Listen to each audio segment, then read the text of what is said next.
Hola, muy buenas.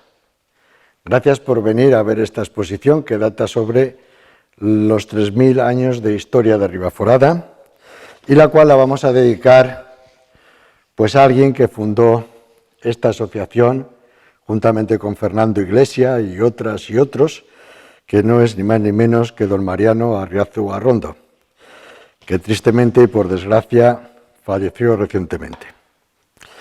Para ello hemos compuesto una poesía en su honor, al mismo tiempo que le dedicamos, repito, la exposición, y paso a dar lectura a la poesía.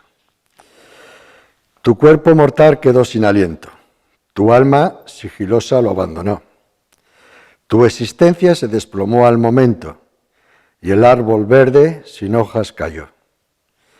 Un 22 de agosto nos dejaste, con el pleno calor del estío, y callado, sin avisar, te marchaste. No hay consuelo ante hachazo como este. No hay consuelo que llene este vacío. No hay consuelo que soporte este azote. Manoli fue tu base y tu pilar. Manuel, tu alegría y tu cantar. Y tus hijas, alas para volar. A las 7 de la tarde de aquel día, 6 almas cabizbajas te trasladan. Con espíritu enlutado te portan, mientras los broces tañen apagados. Qué silencio en la calle, cuánto duelo. A las 7 de la tarde. Al abarrotado templo te entran, colmado de amigos que te acompañan, y junto al colorido altar te postran. Qué cantidad de rosas y de penas. A las 7 de la tarde de aquel día. En la homilía toda la verdad, incluso generando envidia sana, tras comentar tu vida y realidad. A educación, deporte y cultura, además de atender a tu familia, a todos te entregaste con cordura. La enseñanza fue tu amable destino. La formación continua, tu ideal. Colaborabas con el Pedriñal y entrenabas al básquet con buen tino al equipo triunfador femenino. Hoy, la pluma y el volcarse están de luto. Y llegaste a constituir junto a otros la asociación Acopair para avivar la ciencia entre nosotros y sanar la iglesia vieja con buen fin. Puede que estas letras las lleve el aire, puede que a tu lado muestren descanso, puede que su silencio te despierte. Gracias por todo, Mariano, y que querubines te suban al eterno y te guardemos vivo en la memoria, amigo de esta vida, compañero. Muchas gracias. Vamos a comenzar la exposición y el primer cuadro que ponemos es antes de que llegue el hombre a poblar nuestro término. El término municipal aquí está representado donde se ubica en primer lugar Estercuel, que será sobre este pequeño cerro, después lo hará Ribaforada sobre este otro de aquí, y aquí continuaremos, ¿verdad?, con lo que hay más allá de la Plaza Pignatelli, puesto que estos dos barrancos son el barranco Serralta, lo que hoy llamamos calle Caballeros Templarios, y este otro es el barranco Serrate, donde actualmente está tapado y se encuentra encima la Plaza Pignatelli. Esto es una representación del río Ebro tal y como se encontraba en su momento, es decir, el río Ebro, como vemos, pegaba en la base de la roca de conglomerado sobre la que se va a asentar Ribaforada. De ahí que cuando los caballeros templarios van a construir en esta cima precisamente su encomienda templaria, ¿qué ven? Pues ven una ribera, la del río Ebro, ribera, riba, y luego ven una ribera que está con cárcavas horadadas. ¿Por qué? Porque la roca del conglomerado es muy blanda, entonces el río con sus crecidas llega, le pega en el meandro a la roca y entonces le hace esas cárcavas, esos abrigos, esas pequeñas cuevas. De ahí que sea una ribera horadada, una ribera con agujeros, ribera horadada, riba forada. Ese es el verdadero nombre y de donde viene precisamente nuestro denominador de Ribaforada.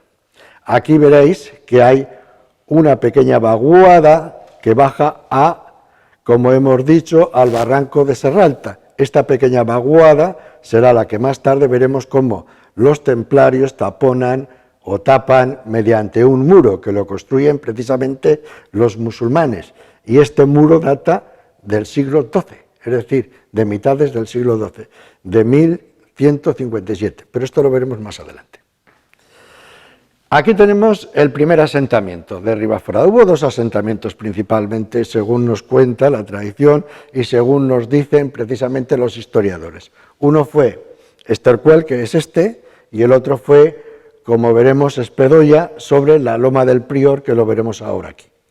Estercuel, como ven, se trata de un poblado estilo celta, no ha recibido todavía la influencia del Mediterráneo que traerán los íberos, y resulta pues un poblado circular, con casas circulares, con sus pequeños corrales para los animales domésticos, y precisamente observen estas chozas, que la parte de arriba no está cerrada, poseen como un pequeño orificio o agujero.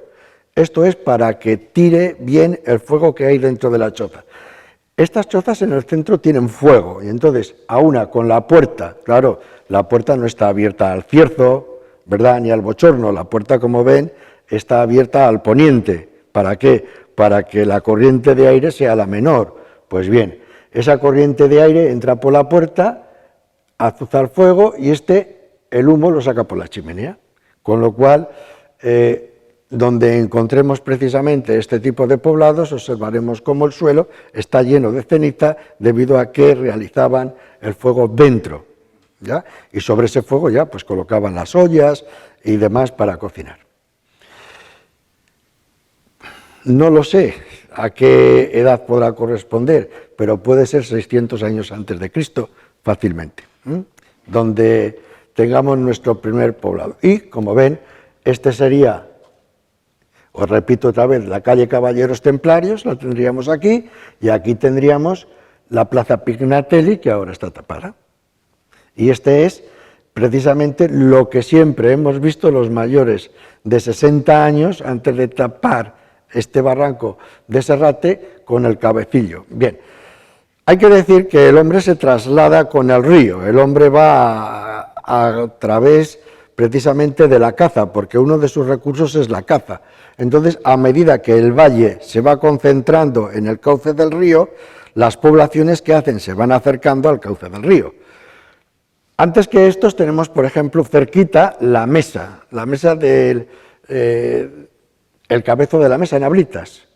Antes de llegar a Ablitas, a mano izquierda, tenemos un alto muy grande, es el cabezo de la mesa. Pues ahí hubo poblaciones anteriores a esta. O a la otra lado del río tenemos, por ejemplo, en las Bardenas, el Fraile, y del Fraile vendrán precisamente después hacia el río, ¿ya? A medida que el río se concentra en su cauce, las poblaciones se van a ir acercando. Estamos hablando de cientos de años, ¿ya? Estamos hablando de la friolera de 2700 años o por ahí. O sea que esto es Estercuel. Bueno, aquí tenemos un plano sobre nuestros poblados que afortunadamente hemos ido entresacando mediante documentos o incluso localizando. Son 5 los poblados que tenemos en Ribaforada. Hemos creído que había 2, 3, 4, pues 5. Comenzando de izquierda a derecha tenemos Azud.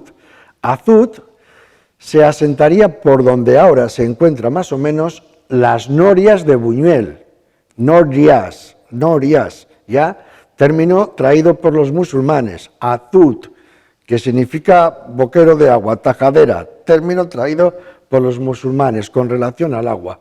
Ya veremos por qué este término ahora, precisamente el de Azud, no pertenece a Ribaforada, sino porque veremos por qué pertenece a Buñuel, a consecuencia de un tratado entre la marquesa de Buñuel y los templarios al acuerdo que llegaron, porque por este término tenían disputas.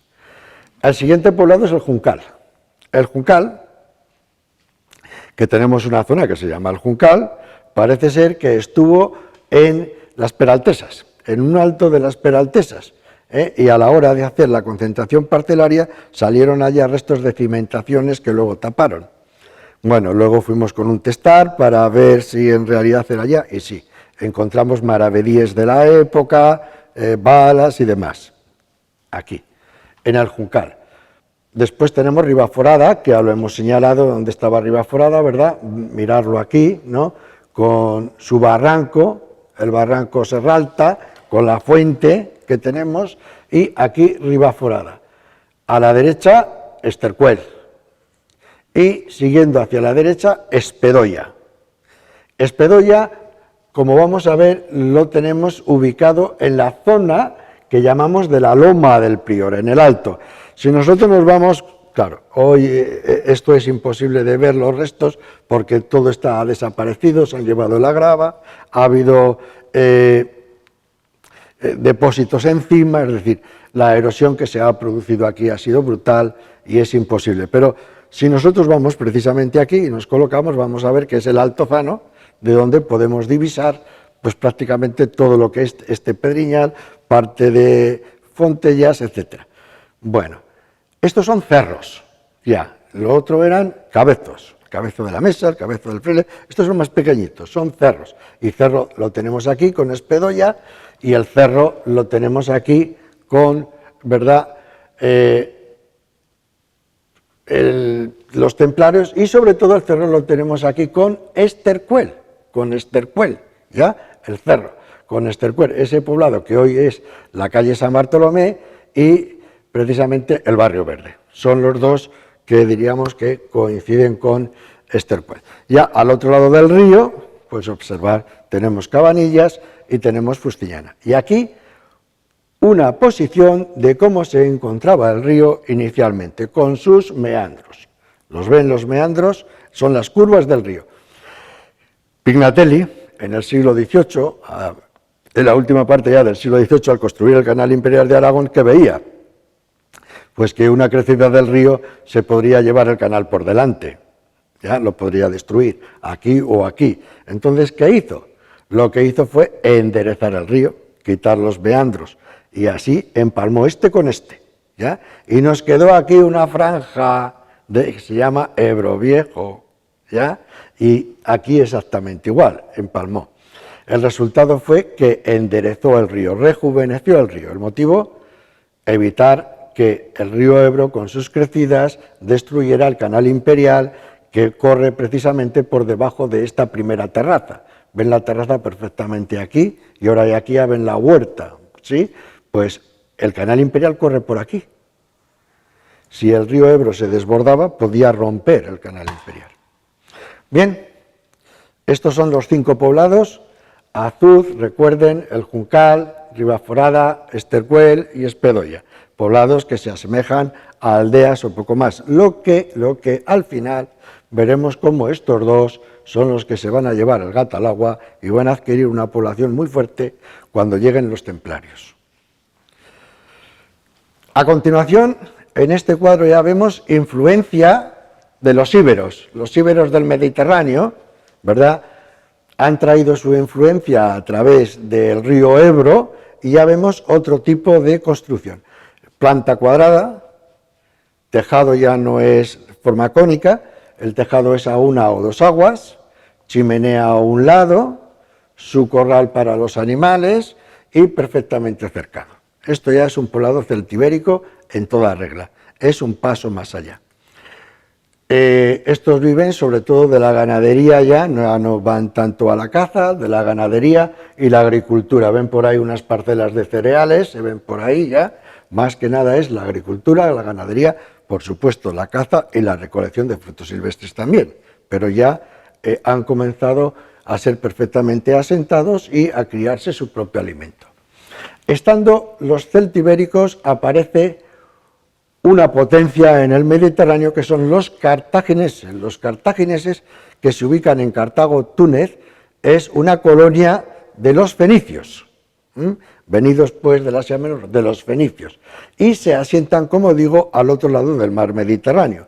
Los cartagineses no tienen un ejército propio, son más que nada comerciantes, se dedican a tener sus factorías, sus puestos de compra-venta y dominan España.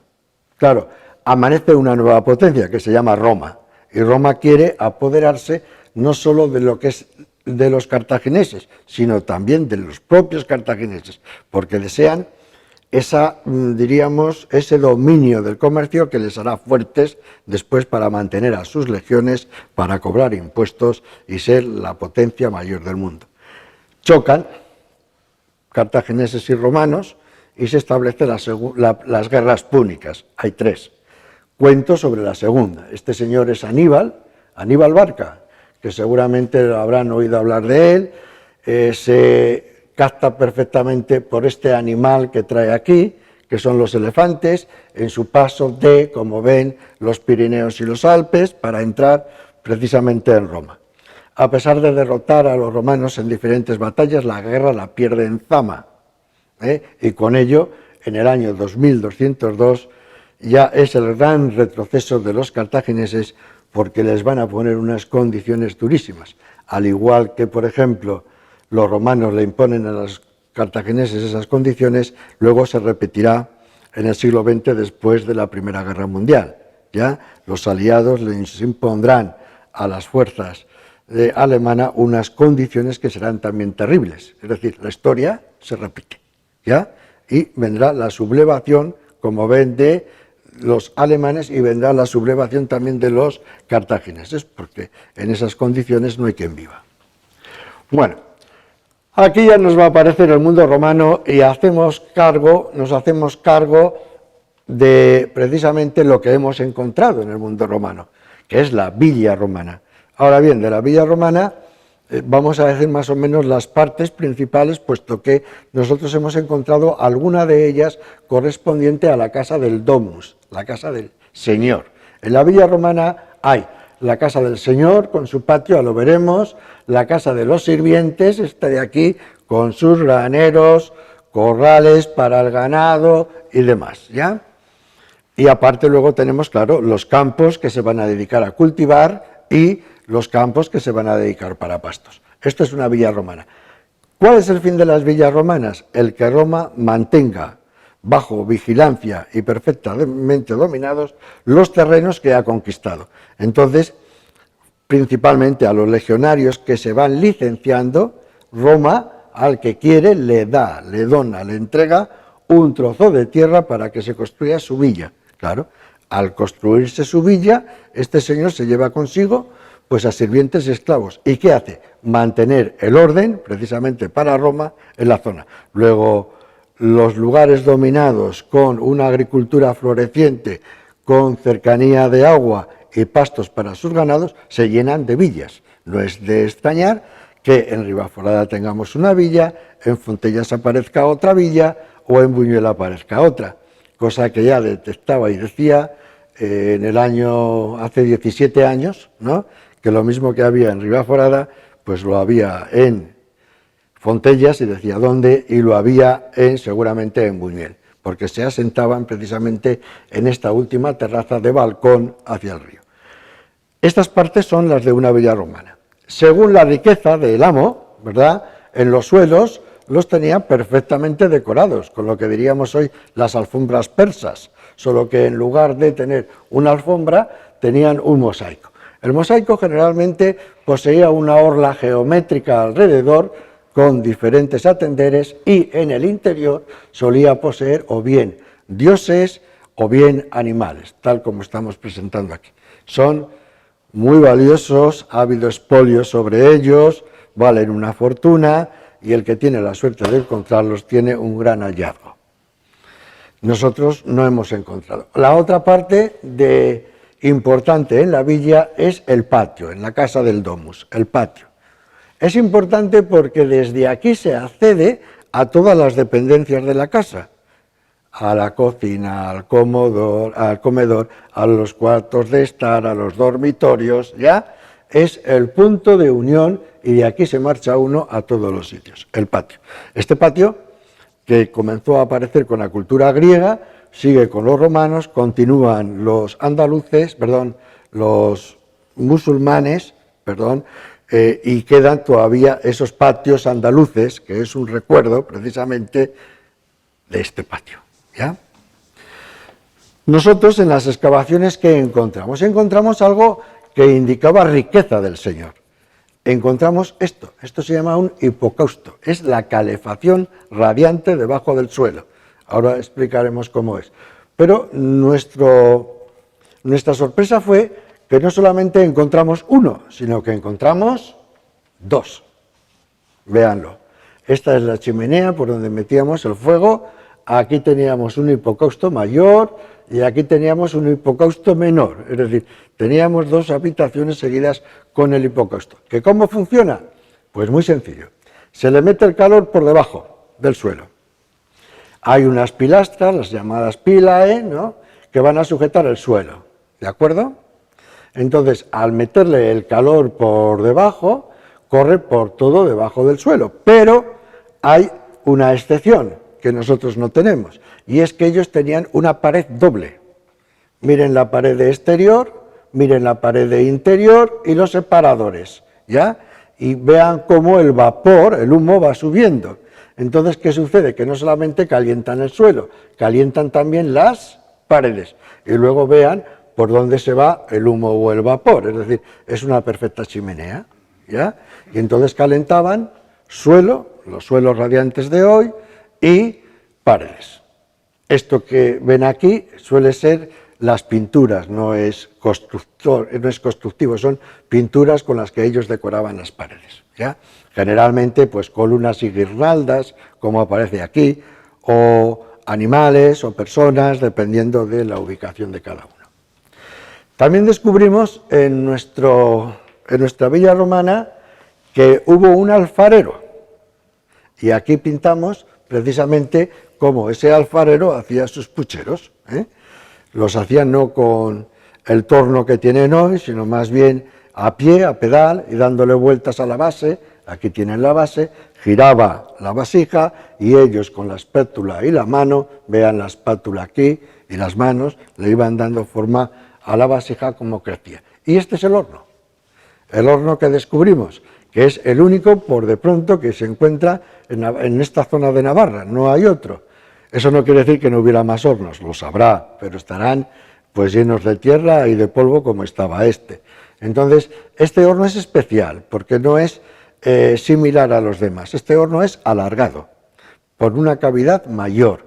Generalmente los hornos que conocemos son hornos circulares o quizá un poquito ovalados, pero este es alargado, ¿ya? Y por eso digo, es especial porque tiene una cavidad mayor.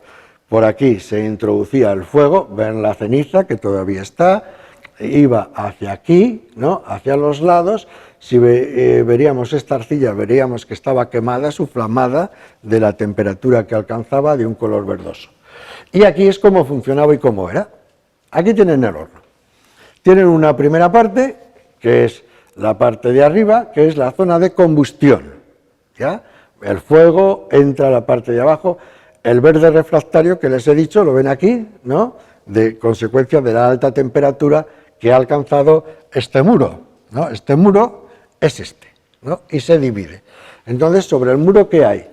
Una plancha, y sobre esa plancha, vean, hay unos orificios donde sube el calor que viene de abajo.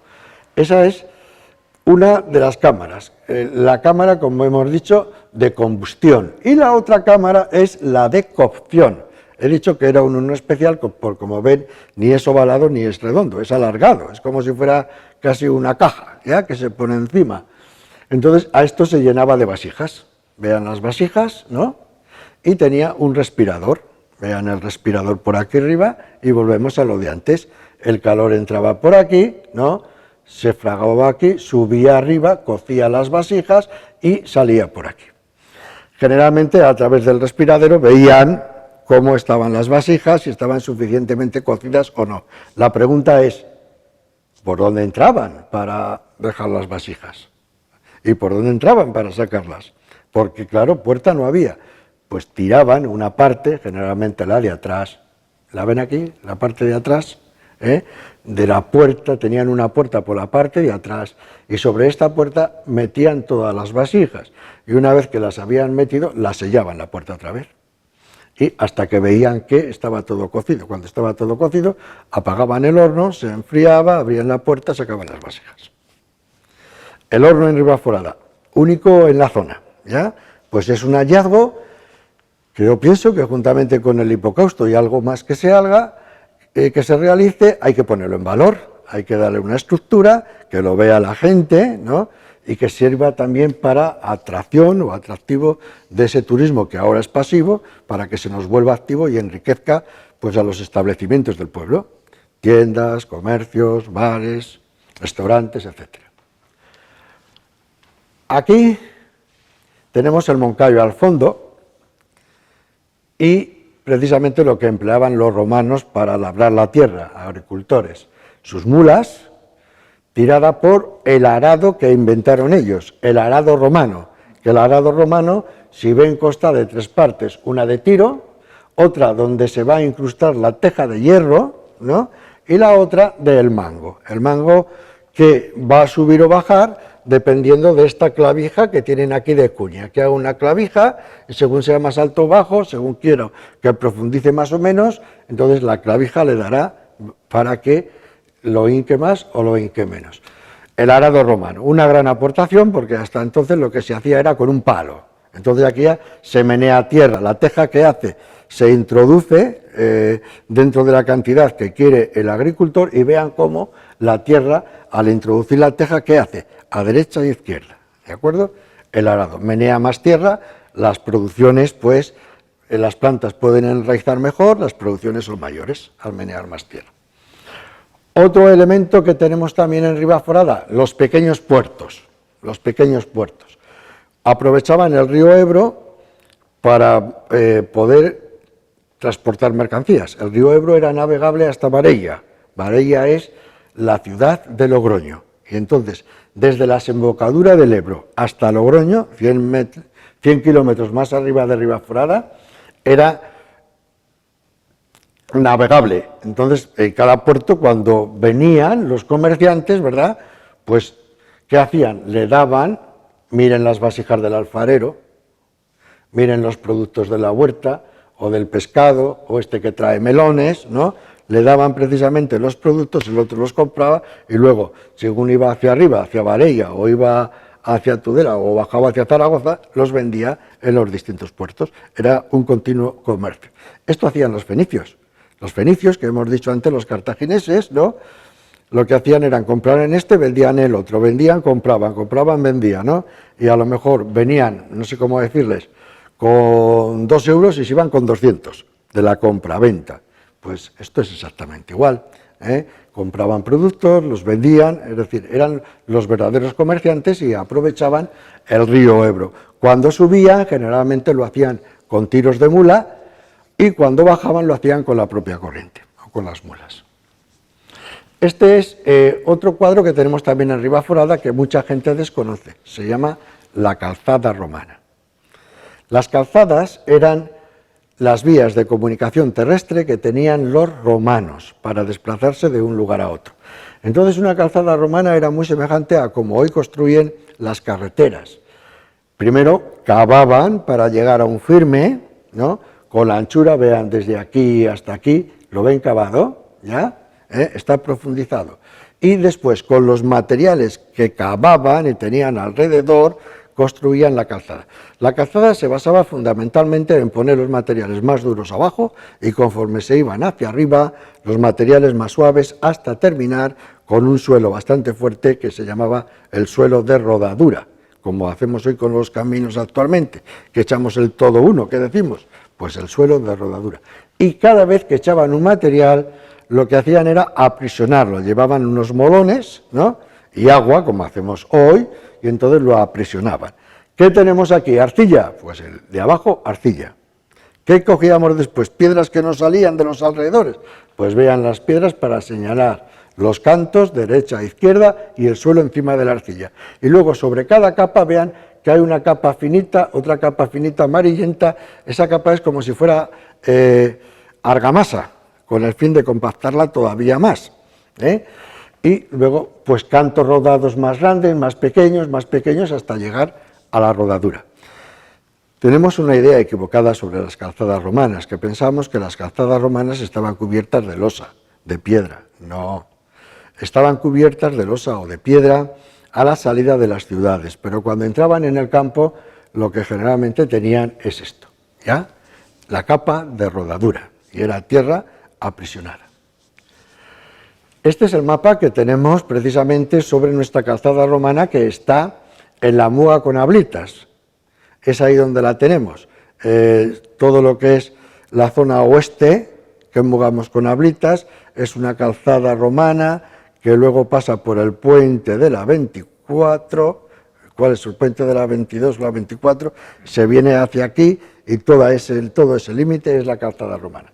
Y véanlo aquí, precisamente, en este cuadro, hecho por Príncipe de Viana, donde nos marcan la calzada romana en Ribáfora. Dice, usted está aquí, y nos señala aquí el romano, la calzada romana. Bueno, esta calzada romana venía de César Augusta, de Aragón, Zaragoza, ¿no? Y se dividía hacia Cascante y hacia Pompaelo, hacia Cascante y hacia Pamplona. Cascantum, Pompaelo, de Pompeyo. Dentro de las vasijas que hemos ido encontrando en el mundo romano, pues principalmente son estas las que he recogido de Ribaforada. ¿El por qué? Pues bueno, este plato es único hasta tal punto que los arqueólogos han tenido a bien denominarlo el plato de Ribaforada. No hay otro plato como este. Esta es una vasija para contener esencias, pequeñita, que conseguimos casi restaurar, y esta es una vidriada de vidrio.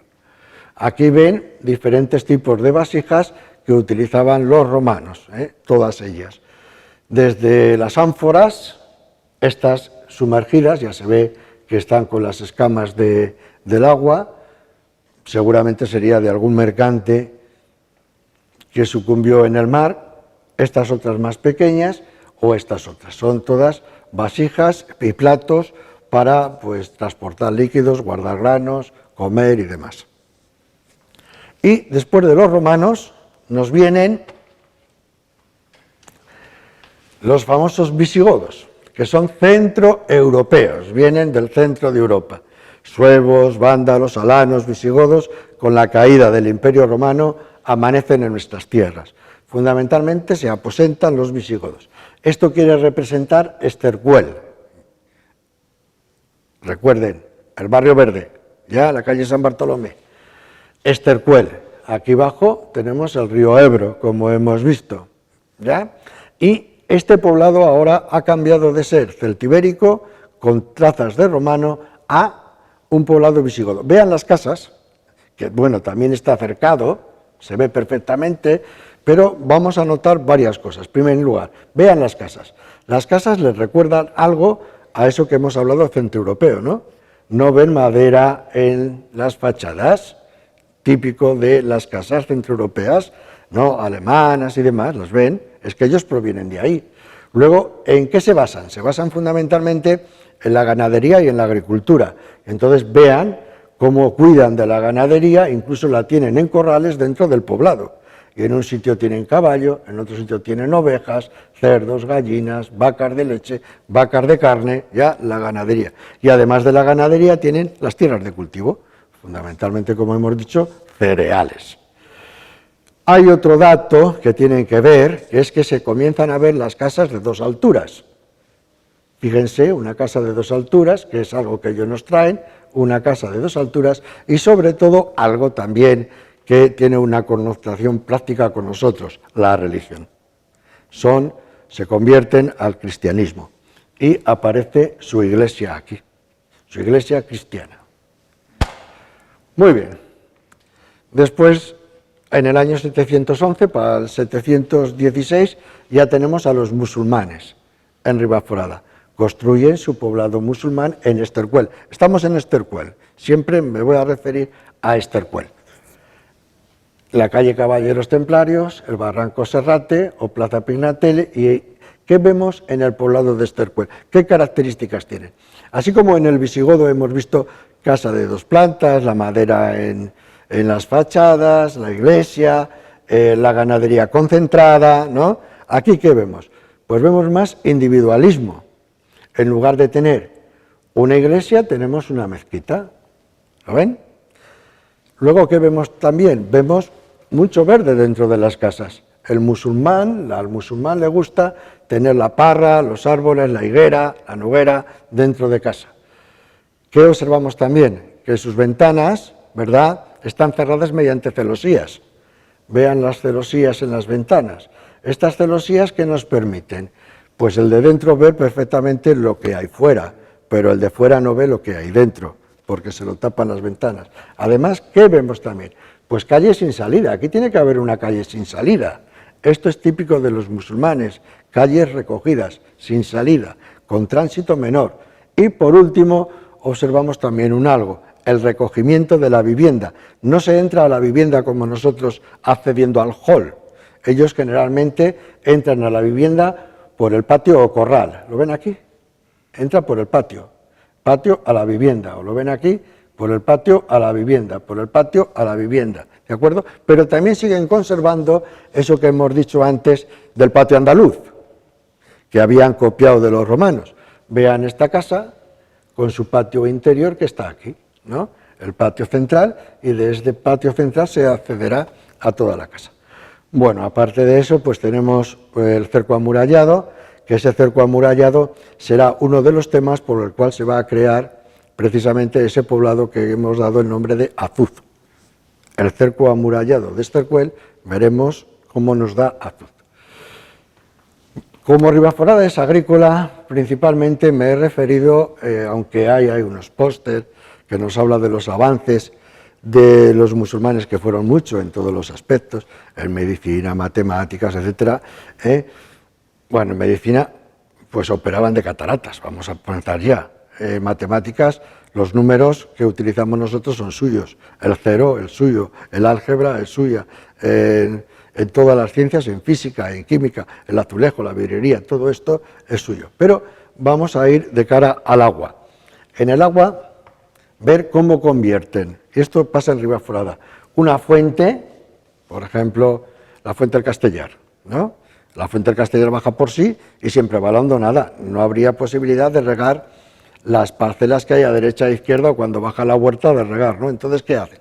Elevan el agua. ¿Cómo la elevan? Mediante una pequeña presa, la elevan y luego, ¿qué hacen? Sacan el riego, ven la tajadera a derecha o izquierda, ¿se fijan? A derecha o izquierda. Entonces, al elevar el agua, entonces ese riego, como nuestras antiguas canales, las recordamos que estaban en alto, ¿no? Pues ese riego luego desciende hacia las parcelas y la riega. Como Ribaforada es de secano, principalmente, ¿cómo hacían para regar sus parcelas en el monte? Mediante estas norias pequeñas. Estas norias se llaman norias de fuerza o de sangre. ¿Por qué? Porque están impulsadas por los mulos. Son unos pozos de agua, entonces en ese pozo de agua hay una noria horizontal, que es la que menea el mulo, que a su vez esa horizontal, con unos palos, va meneando a la vertical. ¿Y la vertical qué hace? Subir los cántaros llenos de agua, y cuando suben los cántaros llenos de agua, cuando llegan o están llegando arriba, los depositan sobre esta canal. De esta canal pasan a este orificio, y de este orificio al campo o a la alberca, porque generalmente los llevan a las albercas. Esto es una alberca. Una alberca es un depósito de agua donde la van llenando con estas norias de sangre, o directamente con las fuentes también, si han hecho aquello, y después, una vez que la tienen llena, o cuando creen ellos conveniente, riegan. Y ahí tienen un huerto con productos de ellos, y están regando desde la alberca. Aquí tenemos lechugas, sandías, melones, acelgas, ajos, etcétera, ¿no? Excepto aquello de allá, que no se ve muy bien, pero es lino. Bien, esto es una cosecha de lino, el lino que se cultivaba mucho en Ribaforada. El lino se utilizaba y se utiliza para hacer prendas de vestir, porque el lino absorbe, ¿verdad?, mucha humedad y te da frescura. Es decir, no se empapa de sudor tan fácilmente. Entonces, así cosechaban el lino como si fuera el trigo o como si fuera la avena o cualquier otro, lo van segando, hacen gavillas, estas gavillas después las van juntando y después las llevarán precisamente para hacer con su raíz y la zona verde las tiras de lino que luego unirán para hacer los vestidos, trajes, etc. Y aquí las semillas. Esto es un hecho insólito que va a suceder en tiempo de los musulmanes, y es que por el río Ebro van a subir los famosos vikingos. Están documentados, los sacamos de un documento y en el año 859 asolaron la ciudad de Pamplona. O sea, que por el río Ebro, después tomaron el río Arga y se presentaron en Pamplona para asolarla.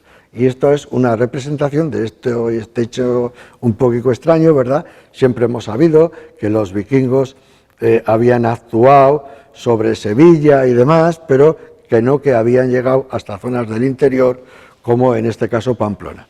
Tan es así que no solamente asediaron y asolaron, sino que además cogieron preso al rey de Pamplona y después pidieron por su rescate miles de maravedíes, de oro que les dieron.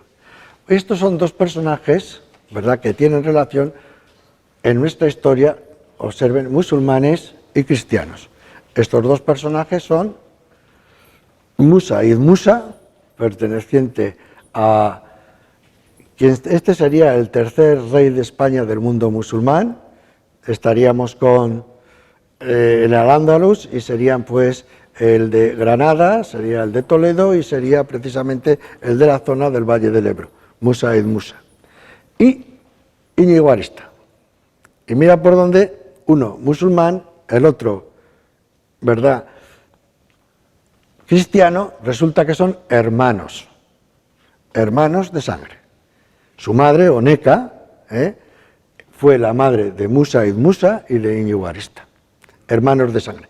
Bueno, esta hermandad en la sangre de los Banu Qasi, puesto que Musa Id Musa pertenece a los Banu Qasi, esta hermandad de sangre les llevó a que muchas veces cuando venían razias de los propios musulmanes, se unieran los dos para luchar en contra de los musulmanes, o cuando les querían asolar los carolingios de Francia, se unieran los dos para luchar contra los carolingios, o lo mismo contra los astures, se unieran los dos para luchar contra ellos. Es la alianza que ellos tenían y la que se les hizo fortalecer y seguir adelante. Bueno, aquí tenemos lo que hemos comentado antes. Aquí vemos, ¿verdad?, para los agricultores los productos que nos trajeron ellos. La caña de azúcar, hablo de los musulmanes, la caña de azúcar, el algodón, el lino, el arroz, los plátanos y bananas, los cítricos, naranja, mandarina, limón, las berenjenas, sandías, melones, espinacas, la colasia, el cáñamo, el albaricoque, el almendro, el sorgo, la alcachofa, el algarrobo, la morera, el hogar, el azafrán, la alfalfa, el añil, etcétera, etcétera, etcétera. El mundo musulmán.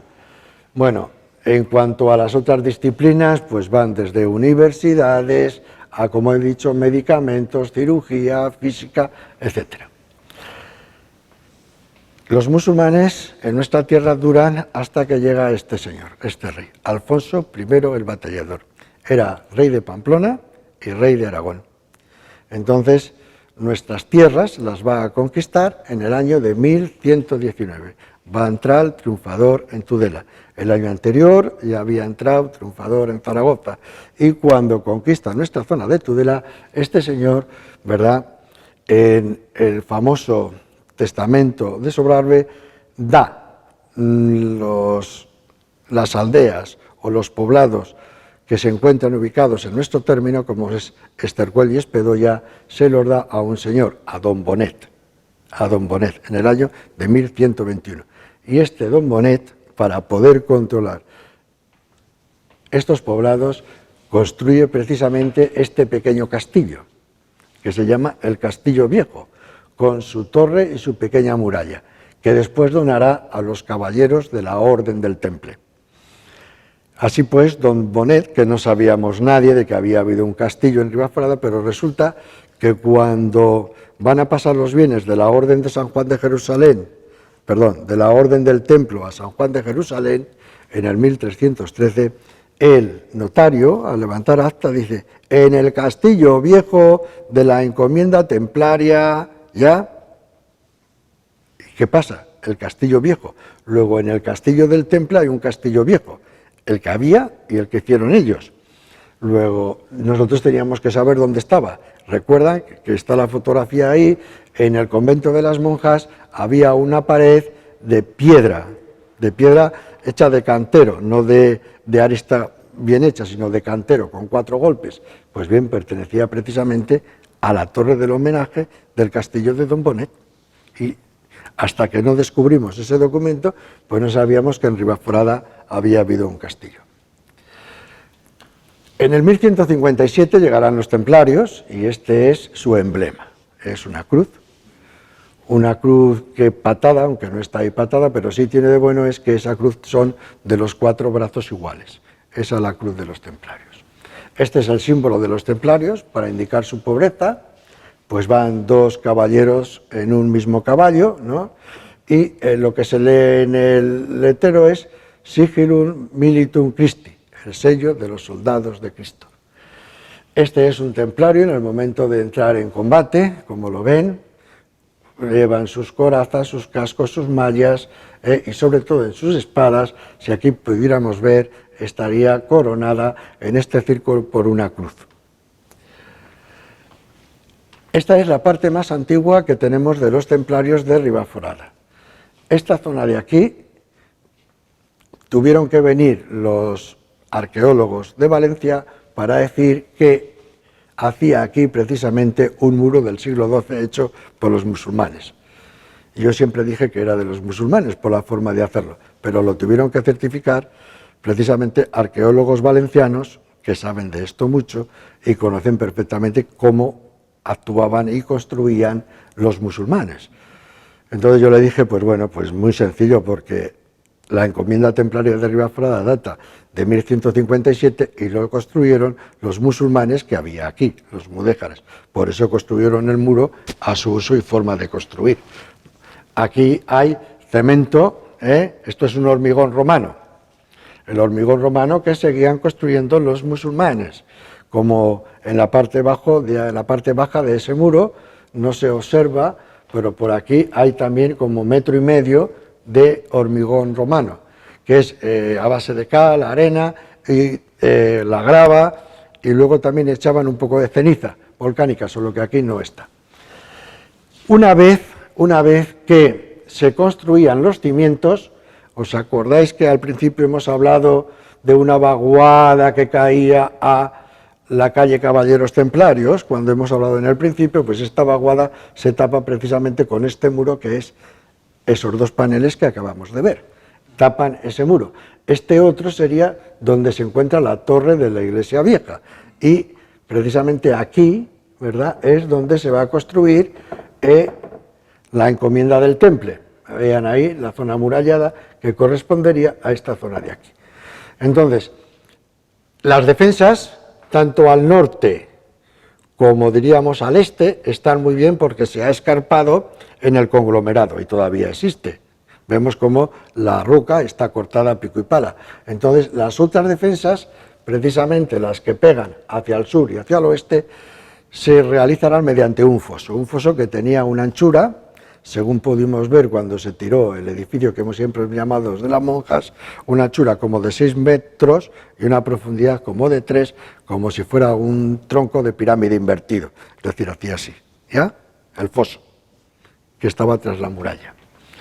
Esto es una recomposición del patio típico que podían tener con el ladrillo que se llama ladrillo estilo románico. ¿Por qué? Porque el románico generalmente es de piedra, pero ellos utilizan, ¿verdad?, lo que tenemos en la zona, la arcilla, el ladrillo macizo. Entonces, ¿esto qué es? Es un románico de ladrillo macizo cocido. Y el patio, como lo hemos visto en Roma, que del patio se accedía a todas las dependencias. Lo hemos visto en Roma, lo hemos visto con los musulmanes, lo vemos con los templarios. Esta es la pared de la que hemos hablado antes, la pared que era la única que había de piedra, por lo tanto la tenemos que asignar a la torre de Don Bonet, que es, si nos ponemos a medir pisos, miren, aquí hay un piso que está tapado por el escombro, aquí hay otro. Igual nos vamos a los 12 o 13 metros de altura. Entonces, esta torre dominaba perfectamente tanto a Estercuel como a Espedoya. ¿De acuerdo? Y era la torre de vigilancia que tenía Don Bonet. Este sería un reflejo de cómo pudo quedar la encomienda templaria una vez construida. Los escarpados que estamos hablando, si nosotros nos ponemos a mirar ahora desde el mirador que tenemos aquí de la Cristalera, que es más o menos el sitio de la mota, esto se llama la mota. Una vez que hemos construido los cimientos, la tierra que nos sobra la subimos aquí arriba y hacemos una explanación. Es la mota, el punto más alto, la mota, ¿no? Pues una vez que hemos construido la mota, se levanta esto, ¿no? Aquí, como digo, si nos ponemos a ver desde el mirador que tenemos aquí, la huerta, veremos cómo tenemos igual pues 12 o 14 metros hacia abajo.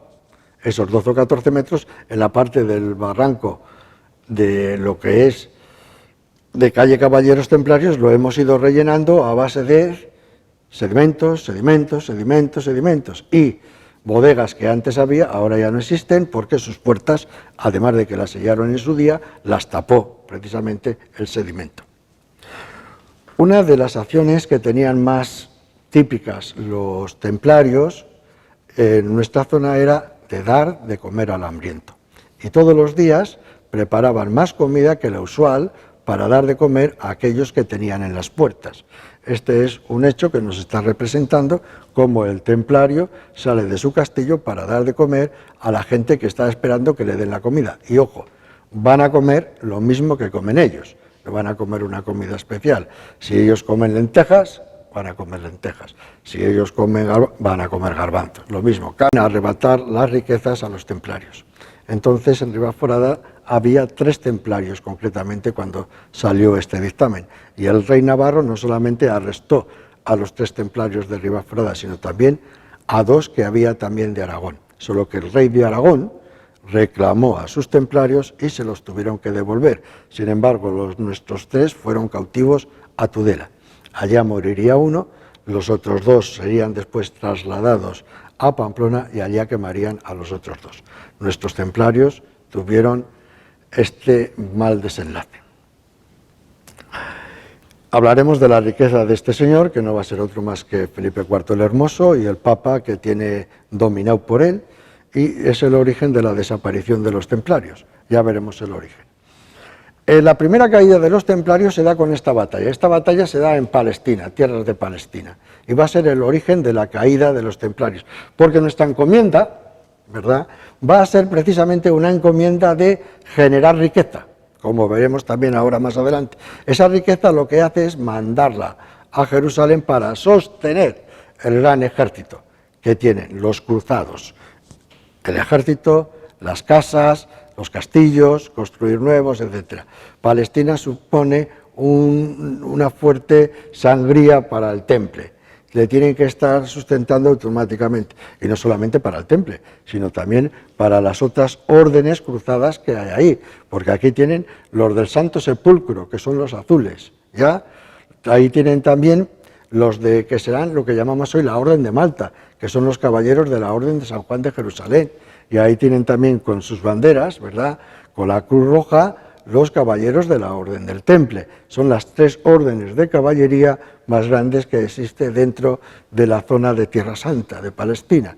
Bueno, pues lo que he querido representar en este cuadro es que estos señores pensaban que llevando esta gran cruz, la cruz de Cristo, a la que ellos llamaban la Vera Cruz, automáticamente les iba a favorecer Dios en la batalla, en la circunstancia que fuera. Hasta este momento así había sido, ¿ya? O sea que ellos tenían la confianza puesta en esto.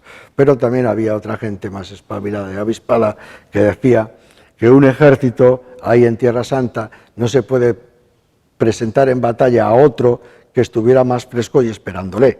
Porque si este ejército, piensen en las mallas, las corazas, los cascos, tiene que atravesar un desierto para ir a una batalla, este ejército se va a encontrar a falta de agua, se va a encontrar a falta de alimentos y va a llegar medio debilitado, aparte de la cantidad de bajas que va a tener por el camino. Enfrentarse con otro ejército que les está esperando, similar a ellos, por mucho que quiera la Veracruz actuar en su favor, van a tener una insigne derrota. Y así sucedió.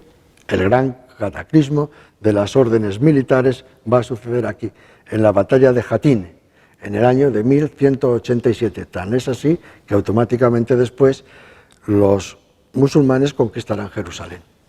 Y así se iniciará el retroceso, y entre ellos el de nuestros templarios. Un retroceso en estas órdenes militares, pero ya saben que el templario tenía prohibido, a no ser por una fuerza mayor, huir del campo de batalla. Entonces sabía que el templario que acudía al campo de batalla o salía vencedor o quedaba muerto. Entonces el gran desastre fue para el temple, precisamente aquí, para los nuestros.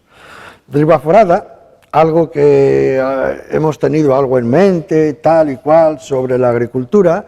Decíamos que si teníamos viñas, las verdaderas viñas estaban en tiempos de la Orden del Temple. Vean 2 de las 3 bodegas que tenía el castillo. La bodega mayor, ya está perfectamente documentado, 6 cubas y almacenaban más de 60.000 litros. La bodega menor, con estas cubas que están perfectamente datadas, 15.000, 5.000, 1.000 y 1.000, es decir, no llegaban a los 40.000 litros. La bodega mediana. Y la bodega menor, que no está la bodega menor porque había sufrido un expolio. Pensemos que del año que arrestan a los templarios en el 1307 a cuando se vuelve a arrendar ya a finales de 1309, han pasado 2 años y se ha expoliado. Entonces, en la bodega menor, ¿qué ha pasado? Pues que las cubas cabían por la puerta y la gente se las ha llevado. Y se ha llevado cubas, se ha llevado camastros, se ha llevado armadura. Los animales, mira, se los llevaban, como veremos, pero los devolvían. Los utilizaban y les daban de comer, ¿no? Pero se han llevado del comedor todo, vasijas, cucharas, todo, cacerolas, de todo. Es decir, ha habido un gran expolio, precisamente sobre el castillo del Temple. Estos eran los animales que utilizaba el Temple y con los que se encontraron. Bueyes. Hemos visto los romanos con caballerías, ¿no? Vemos a los templarios con bueyes. Encontraron 8 bueyes. Y es lo que utilizaban pues para labrar, acarrear, trasladar, porque nuestra encomienda era más que nada una encomienda de depósito. Allá se almacenaban los aceites, los vinos, los cereales, y luego o se vendían o se transportaban para generar económicamente riqueza. Con esto que estamos hablando, y vuelvo hacia atrás, de las bodegas, pensemos que la viña de hoy no es la viña de entonces. La viña de entonces era la viña autóctona, la viña de hoy es la californiana. La filosera, a comienzos del siglo XX, finales del XIX, comienzos del XX, mató las viñas que teníamos en Ribaforada y hubo que poner nuevas viñas. Bien, pues esas viñas autóctonas daban muchísima menos cantidad que las que tenemos ahora. Luego, imagínense la cantidad de tierra que había de viña en Ribaforada para poder producir más de 100.000 litros de vino al año. O sea, casi nada. Por supuesto, al río, ¿verdad?, y a venderlo, y la economía hacia Palestina. Esto sería cómo estarían los 2 poblados en su efervescencia, cuando estaban bien, antes de llegar la peste. Aquí tendríamos a la encomienda templaria, aquí tendríamos a Estercuel, y entre los 2 teníamos unos 110 fuegos, lo que equivalían a unas 510 personas. 510 personas, que son muchas, las que marcan en Ribaforada. Marca en el libro de fuegos, dice Ribaforada, pero yo entiendo que Ribaforada, ¿verdad?, son las 2 porque están unidas por el barranco, ¿ya? No habla ni del Juncal, ni de Azul, ni de Espedoya. Espedoya seguramente está abandonada, para el 1380 está abandonada ya Espedoya. Y fundamentalmente son estas 2 y tenemos unas 510 personas, muchas personas. Esto es un poco una recomposición de lo que hemos dicho antes de cómo ellos, los templarios, pues buscaban la riqueza, el dinero para sufragar los gastos en Palestina. Y aquí los vemos en una reunión con los musulmanes de Ribaforada, con la aljama, con el fin de establecer, acordar los impuestos que han de pagar por diezmos y por arriendo de tierra. Diezmos, que todo el mundo estaba obligado a pagar a la Iglesia, y por arriendo de tierra. Ese arriendo de tierra muchas veces se transformaba en jornadas que metían en la tierra del señor, del amo en la tierra que se conocía como reserva, que era el titular, el que la tenía, ¿no? Por ejemplo, la viña, ¿no? Pues seguramente estos musulmanes vendimiaban, hacían la uva y demás, el vino, a través de jornales en lugar de pagar arriendo de tierras. Aquí tenemos otro, este hace relación cuando el rey Teobaldo II de Navarra, en el 1264, encontramos el documento, entrega a los templarios de Ribaforada no los poblados que tenían, sino todo el término de Ribaforada, y lo señala, va señalando todo el término con las bugas perfectamente. Aquí tenemos el documento, ¿verdad?, que se lo van a entregar al rey y el rey se lo dará al templario, delante del obispo, el rey, el obispo, los templarios y la Guardia Real. Este otro documento hace relación a los buñueleros. Hemos hablado de Azud, y cómo Azud hoy no está en Ribaforada.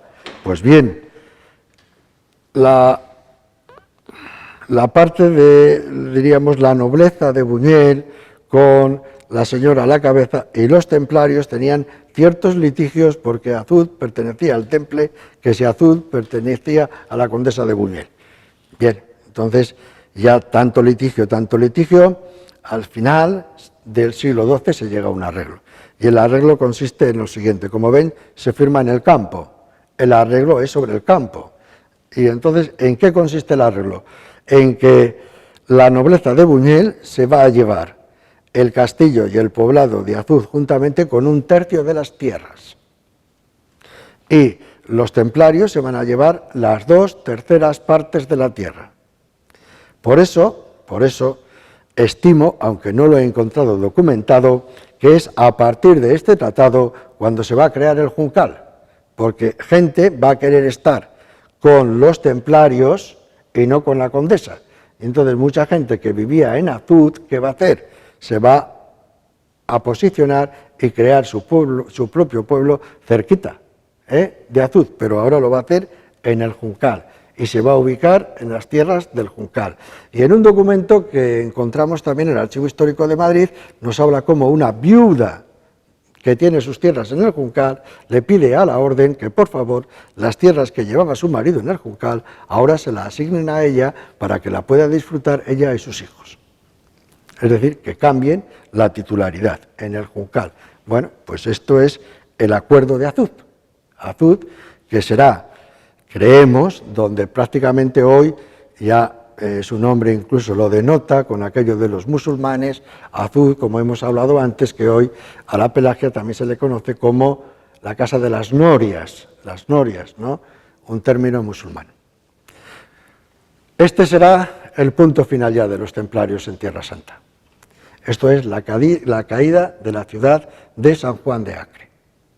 Aquí, como hemos comentado antes, los templarios, antes que huir, mueren. Prácticamente la gran mortandad que se origina en la defensa de San Juan de Acre es de los templarios. Sale muy poquita gente de ahí del temple, se refugian en la isla de Chipre, entre los que sale es el gran maestre que lo hacen salir, Jacques de Molay. Entonces Jacques de Molay no quiere dejar morir al temple, ¿qué hace? Pues va a la fuente, donde precisamente saca la mayor cantidad de caballeros, a Francia. Esto sucede en el año de 1291. Se instala en Chipre, y una vez instalado en Chipre se dirige a Francia. ¿Para qué? Para reclutar a gente. Y va a ser ahí precisamente como veremos por donde va a desaparecer. Bueno, estos se empeñaron en que lo dejara para que vieran los de la Junta, para que vieran cómo era el proceso del dibujo, ¿no? Primero era un enrayado, un dibujado, y luego, claro, pues venía la pintura detrás.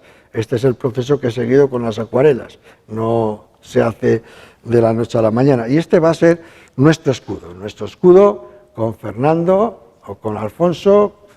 ¿Cómo se llamaba este señor? Nuestro escudo de Navarra. Sancho VII el Fuerte.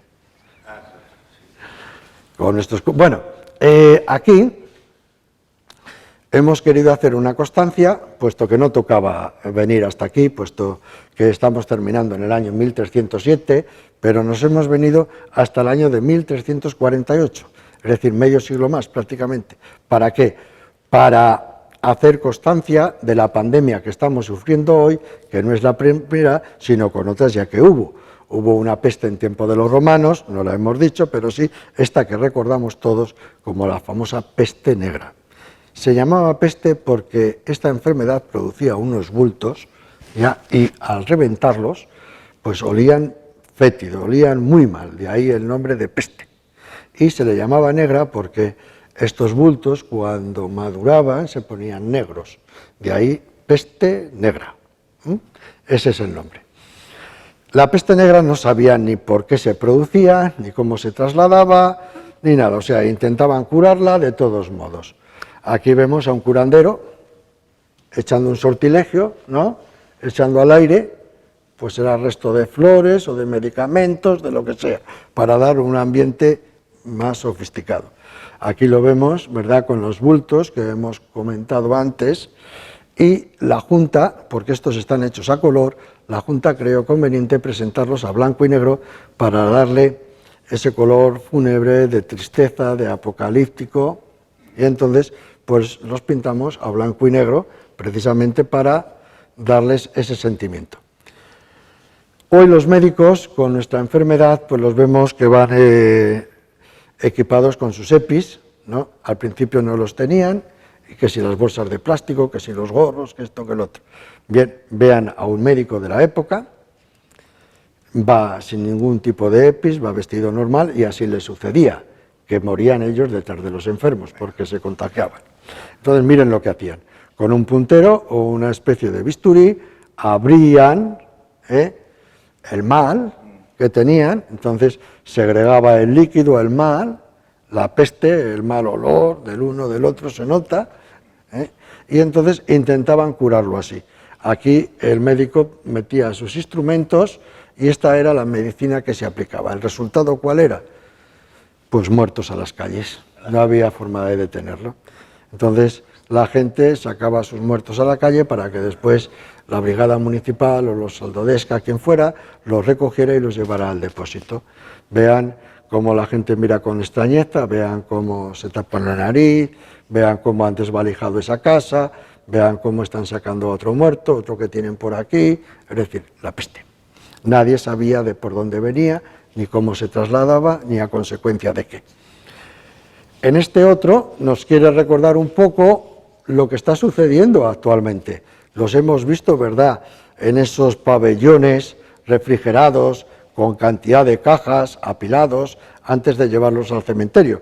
Pues esto, miren, esto es el siglo XIV, 1348.